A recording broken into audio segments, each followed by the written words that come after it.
नमस्कार. इन गोवाच्या विशेष कार्यक्रमात आपलं सर्वांचंच अगदी हार्दिक स्वागत. मित्र हो, यावर्षी आपण 12वा आंतरराष्ट्रीय योग दिन साजरा करणार आहोत.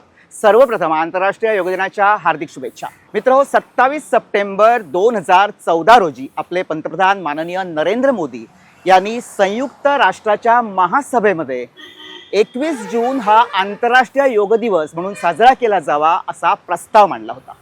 आणि 11 डिसेंबर 2014 या दिवशी संयुक्त राष्ट्र महासभेनं या प्रस्तावास मान्यता दिली, मंजुरी दिली.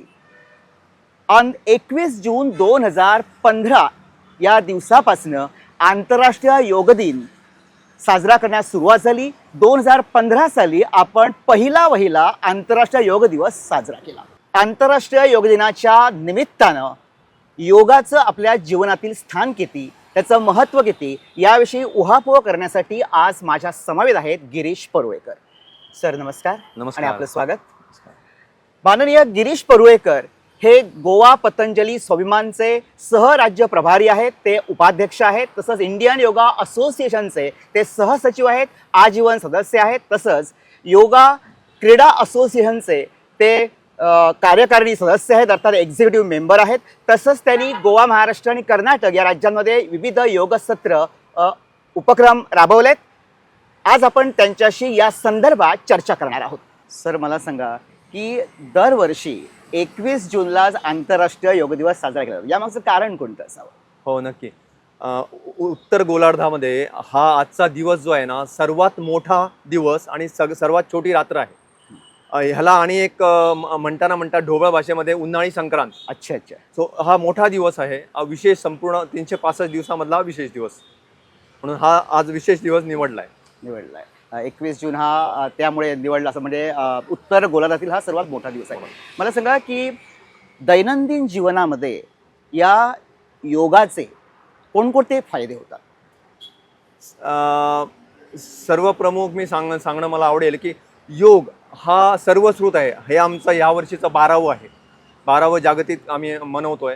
सो योगाने जे फायदे विविध होतात, ह्या गेल्या वर्षी जर आपण पाहिलं तर 191 देशांनी हा योगाभ्यास 21 जूनचा केला. 21 जून दिवशी म्हणजेच ते संपर्कात आहेत त्या योगाच्या. सो आम्ही जर आतमधला कोर जर बघितला तर योगाने मानसिक स्वास्थ्य, शारीरिक स्वास्थ्य आणि आध्यात्मिक प्रगती होते. म्हणजे शारीरिक, मानसिक, हो, शारीरिक, मानसिक आणि आध्यात्मिक प्रगती होते. आणि हे आज सिद्ध झालंय. ह्याच्यावर भरपूर रिसर्च पेपर्स सुद्धा इंटरनॅशनल जर्नलमध्ये प्रसिद्ध झालेले आहेत. काही वेळेला योग आणि व्यायाम या दोन शब्दांमध्ये लोकांची गल्लत होती. तसं योग आणि व्यायाम याचा निश्चित फरक काय? हो, योग या शब्दशः जर अर्थ आपण जाणून घेतला तर जुडणे आहे, एकत्र येणे. तर आता योगाभ्यासामध्ये काय एकत्र येतं तर आमचं मन, आमचं शरीर आणि आमचा आत्मा, जो खूप प्रमुख आहे. आतमध्ये मेन रोल आत्मा करतो. आत्मा माझ्यामध्ये आहे सर्वांना माहीत आहे, पण त्याची जाणीव आम्हाला झाली का तर योगाभ्यास आम्हाला जाणीव करून देतो त्या आत्म्याची.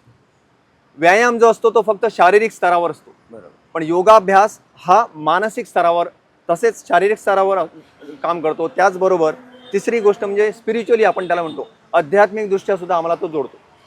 असं ह्या योगाचं विशेष महत्त्व आहे. म्हणजे योग शरीर, आत्मा आणि मन या तिघांनाही जोडतो. हो, मनाची स्थिरता आणण्यासाठी योगाभ्यासच मदत करतो. ती स्थिरता आम्हाला व्यायामातून मिळत नाही. योगामुळे जे अनेक फायदे होत आहेत त्यापैकी शारीरिक जे फायदे आहेत कायिक, ते कोणत्या प्रकारचे? आपल्या शरीराला कसा काय फायदा होतो योगामुळे? हो, हा योगामध्ये म्हणजेच आपण आता अष्टांग योगाचा अभ्यास करतोय. अष्टांग योगामध्ये तिसरा जो भाग येतो, अंग येतं, भाग म्हणूया नको, अंग. तिसरं अंग जे येतं ते आसन आहे. हे आसन मग ते आम्ही व्यायामात्मक दृष्ट्या करू की ध्यानात्मक दृष्ट्या, विश्रामात्मक दृष्ट्या कसंही करू, जेव्हा आपण व्यायाम करतो तेव्हा शारीरिकदृष्ट्या आपण सक्षम होतो. सो सक्षम म्हणजे काय? आता जर लोक योगाकडे वळतात, शारीरिक आपल्याला दोष, काही व्याधी बऱ्या व्हाव्यात म्हणून येतात. ध्यान धारणा करण्यासाठी येणारी जे प्रमाण आहे ते खूप कमी आहे. पण लोकांचं तेच आहे, जाणणं आहे की एक्झॅक्टली होतं काय, शरीर तंदुरुस्त राहावं आपलं. तर शरीर तंदुरुस्त राहण्यासाठी वेगवेगळे जे पारंपरिक व्यायाम जे योगाभ्यासाच्या माध्यमातून, जसे की आपण सूर्यनमस्कार, सर्वांगीण एक विकसित असा हा व्यायाम आहे, मानसिकदृष्ट्या तसेच शारीरिकदृष्ट्या. सो सूर्यनमस्कार आहेत, पारंपरिक दंड आहेत, पारंपरिक बैठका आहेत, जोर बैठक. जोर बैठक आहेत आणि त्यामधून आमचं शरीर बलवान होतं. आता जसे की व्हेरिकोज वेन्स सारखे काही आजार आज आपल्याला पाहायला मिळतात. सूक्ष्म व्यायाम जरी आपण केले तर सूक्ष्म व्यायामातून ते आजार दूर होतात किंवा ते होतही नाहीत, ज्याला जवळ येत नाहीत, ते जो सक्षम आहे करत नाही. आणि आजार दूर कोणते होतात म्हणेल तर भरपूर आजार आहेत. जॉईंट्स पेन, आर्थरायटिसमध्ये सुद्धा बऱ्यापैकी सुरुवातीला जर हे व्यायाम केले सूक्ष्म व्यायामासारखे प्रकार तर आर्थरायटिसला सुद्धा बरं व्हायला खूप मदत होते. अशा प्रकारचे फायदे आपल्याला या योगामुळे होतात. सर मला सांगा, योगामुळे जसे शारीरिक फायदे होतात तसे मानसिक फायदे सुद्धा होतात. हे मानसिक फायदे कशा प्रकारे होतात हे जरा आमच्या प्रेक्षकांना सांगा. हो, मी तर म्हणेन हे खूप महत्त्वाचं आहे. जसं आपण शरीरावर लक्ष देतो, योगाभ्यास आमच्या मनावर ताबा आणतो. बरोबर. मनावर संयम आणण्यासाठी ह्या जगामध्ये जर काय असेल तर ते फक्त योगाभ्यास. आणि ते कसं होतं तर आपण अष्टांग योगाचा अभ्यास करताना म्हणतो यमनियमांचं पालन करतो आपण. यम म्हणजे समाजाप्रती आपण कसं राहावं, नियम सांगतात स्वतःप्रती कसं राहावं. आसन आमचं शरीर बलवान करायला मदत करतं, त्याच्यामध्ये स्थिरता आणायला. साक्षात पतंजली ऋषी म्हणतात की आसन म्हणजे काय तर स्थिर सुखासनम. ज्या शरीराच्या अवस्थेमध्ये आपलं मन आणि आपलं शरीर स्थिर राहतं ते आसन. आणि त्याच्यानंतरचं जे अंग आहे ते प्राणायाम. हा प्राणायाम प्राणायाम, आयाम म्हणजे आकार किंवा नियमन जे आमच्या श्वासांशी आपण जेव्हा करतो, हे श्वासांचं नियमन विशिष्ट प्रकारे श्वासोश्वास करून हे श्वासांचं नियमन आपल्या मनावर ताबा आणतं, आपलं मन संयमित करतं, संतुलित करतं. योगाद्वारे आपण श्वासावर नियंत्रण ठेवू शकतो. हो, आणि आज जे आम्हाला विविध मानसिक आजार बघायला मिळतात या धावपळीच्या धकाधकीच्या जीवनामध्ये, आपण त्याला स्ट्रेस म्हणतो. या स्ट्रेसपासून मुक्ती मिळण्यासाठी लोक धडपड करतात, लोक स्ट्रेस मॅनेजमेंटची लेक्चर ऐकतात. वेगवेगळ्या सोशल मीडियाच्या माध्यमातून आमच्या समोर येतं की 2 दिवसात चक्र ॲक्टिवेट करा वगैरे वगैरे वगैरे. आणि ह्या भूलभुलैयामध्ये लोक फसतात. पण तुम्हाला मी ह्या माध्यमातून सांगू इच्छितो की हा योगाभ्यास फक्त 21 जूनापुरता नसून दैनंदिन जीवनामध्ये आम्हाला आणायला हवा. आणि हे 1 आणि 2 दिवसाची गोष्ट नसून निरंतर आम्ही हा अभ्यास प्रामाणिकतेने करत जाऊ, तसं त्याच्यामधले आम्हाला यश मिळत जाईल. सर तुम्ही आत्ता मला शारीरिक फायदे सांगितले, योगाचे मानसिक फायदे सांगितले. आता योगासनं करत असताना किंवा योगा करत असताना कोणकोणती खबरदारी घेणं आवश्यक आहे? हो, खूप महत्त्वाचं आहे. कारण योगाभ्यास आपण जेव्हा करतो तेव्हा अभ्यासूनच याची सुरुवात करावी. अभ्यासून म्हणजे की काय तर सगळ्यात आधी म्हणजे जो आपण शिक्षकाकडून हे शिकून घ्यावं. टी व्हीवर बघून नंतर करता येतं. सुरुवातीला हा गुरुमुखी विद्या आहे, ती गुरुसमोर बसूनच शिकावी, जेणेकरून आपल्याकडून काही चुका होणार नाही. आता मी काही तुम्हाला उदाहरणं देईन. सपोज आपल्या थोरॅसिक रिजनमध्ये जर वरच्या भागामध्ये, कमरेकडच्या वरच्या भागामध्ये काही सर्जरी झाली तर आपण प्राणायाम करताना काही खबरदारी घेतो. तसं आता मी आधी आसनापासून सांगतो. आसनामध्ये जेव्हा आपण फॉरवर्ड बेंडिंग म्हणतो आपण त्याला, पुढून आपण वागतो. ज्याला कण्याचा काही आजार आहे, कण्यासंबंधित, त्याच्या स्पायनल कॉर्डमध्ये काही व्याधी असतील तर त्याने फॉरवर्ड बेंडिंग करू नये, पुढून वाकू नये. एखाद्याला हर्निया असेल तर हर्नियाच्या माणसाने मागे वाकू नये. आता ही व्याधी केवढी आहे त्याच्यावरती खूपशा गोष्टी डिपेंड करतात. म्हणून मी म्हटलं गुरुच्या समोर गुरुला सांगून ही विद्या प्राप्त करावी. आपण एकदा शिकल्यानंतर मग आपण व्हिडिओ वगैरे बघून करू शकतो. म्हणून सुरुवातीला गुरुमुखी विद्या असल्याने गुरुसमोर बसूनच शिकलं पाहिजे. प्राणायाम करताना एखादी आमची भगिनी, गर्भवती भगिनी असेल किंवा मासिक धर्मामध्ये जर भगिनी असेल तर त्या माता भगिनीने प्राणायाम करताना ज्या प्राणायामाने आपल्या ओटीपोटावर ताण येतो, जसे की कपालभाती जर प्राणायाम केला, बाह्य प्राणायाम केला, काही क्रिया केल्या जशा की अग्निसार क्रिया, ह्या क्रिया करू नयेत. आमच्या गर्भवती भगिनींनी तसंच आमच्या माता भगिनी ज्या मासिक धर्मामध्ये त्या पिरियडमध्ये असतील तर त्यांनी ह्याची अवश्य काळजी घ्यावी. उलट परिणाम होतो. सो ह्या गोष्टींची आपण काळजी घेतो. असे खूपसे भाग आहेत वेगवेगळ्या आजाराप्रमाणे, ते तुम्हाला गुरुच समोर बसून चांगलं सांगू शकतं. मला एक सांगा की खाद्य पदार्थ घेतल्यानंतर किंवा जेवण जेवल्यानंतर आणि हे योगा याच्यात किती गॅप असावा, किती डिस्टन्स असावं? हो, योगाभ्यास करताना जर आपण पुस्तकी जर ज्ञान बघितलं तर वेगवेगळी पुस्तकं आपण वाचतो. काही पुस्तकं तुम्हाला 4 तासाचा गॅप सांगतील, काही 5 तासाचा गॅप सांगतील.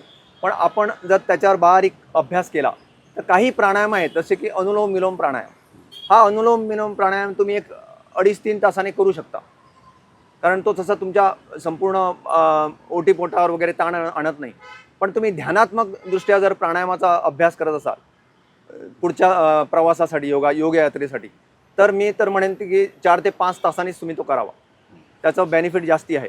पण आज रोग्यांसाठी सांगताना वेळ कमी असतो, कामाला जातात, कामावून येतात, त्याच्यामध्ये वेळ बसवायला हवा, तेव्हा 3.5 तासांनी तरी करावा जर आपण काय खाल्लेलं असेल तर.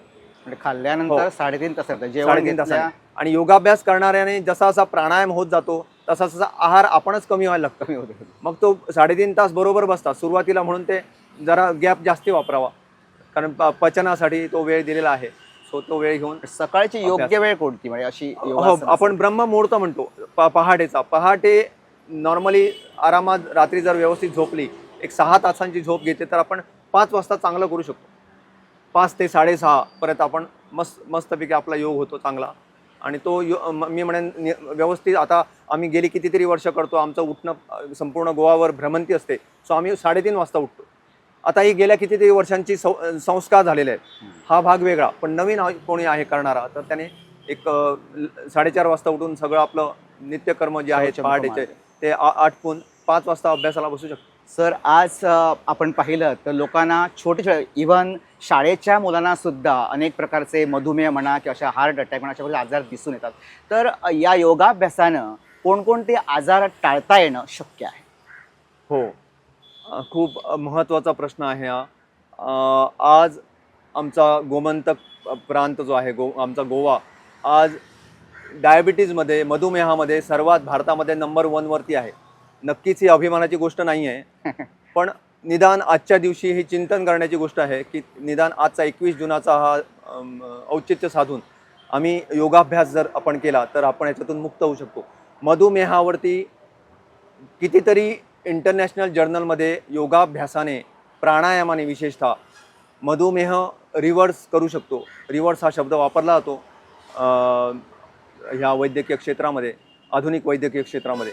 सो आपण प्राणायामाच्या माध्यमातून, योगाभ्यासाच्या माध्यमातून, योगाभ्यासातील व्यायामाच्या माध्यमातून आपण मधुमेहावर नियंत्रण आणू शकतो. आणि ह्याच्यामध्ये आम्ही हे प्रयोग करून पाहिलेत आणि बऱ्यापैकी यशस्वी होत आहेत. गोव्यातसुद्धा, गोव्यामध्ये पतंजलीच्या माध्यमातून कितीतरी उपक्रम चालू आहेत.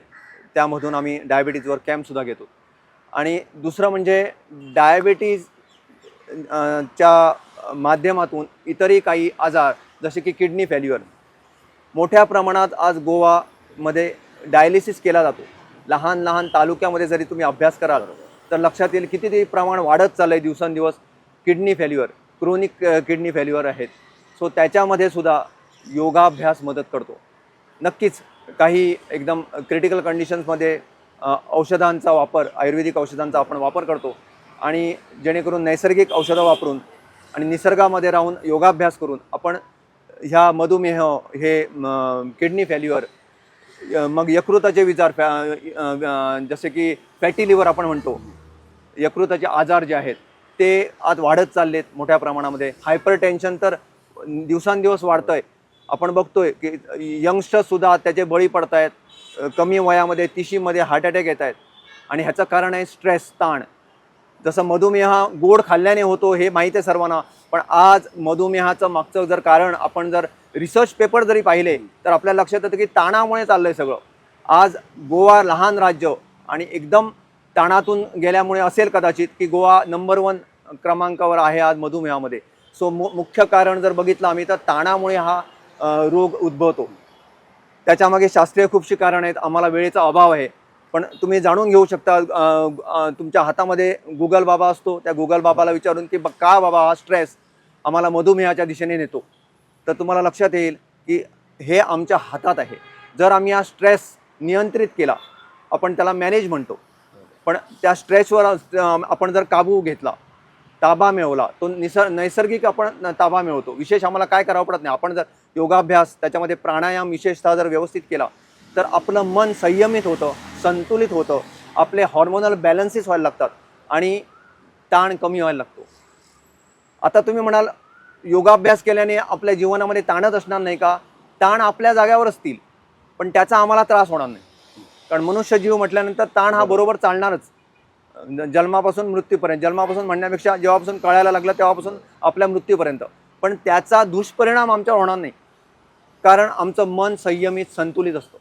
आज आपण गोव्यामध्ये बघतो की यंगस्टर्स जे आहेत ते त्यांच्या मनावरचं असंतुलन वाढत चाललं आहे दिवसांदिवस.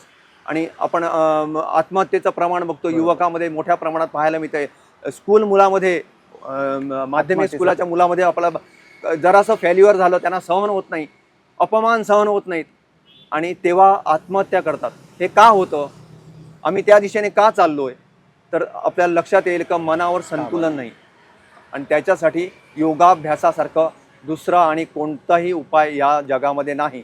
आणि ह्याच्यावर तुम्ही सर्वांनी नक्कीच चिंतन करावं. आजच्या या युवदिनी तुम्ही समाजाला कोणता संदेश द्याल? संदेश म्हणण्यापेक्षा मी आवाहन करेन तुमच्या माध्यमातून की आज काळाची गरज आहे. ही काळाची गरज आजच्या या पवित्र दिनी ओळखा आणि शारीरिकदृष्ट्या, मानसिकदृष्ट्या आणि आध्यात्मिकदृष्ट्या सक्षम व्हा.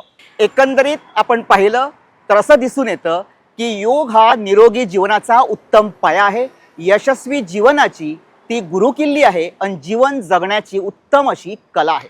योगाभ्यासाच्या प्रयत्नानं कोणकोणते फायदे होतात, मानसिक, शारीरिक, हे आत्ता आपण पाहिलं. या आंतरराष्ट्रीय योग दिनाच्या निमित्तानं नित्य योगाभ्यासानं आपण आपलं जीवन आनंदी, निरोगी आणि निरामय राहण्याचा संकल्प करूया. धन्यवाद.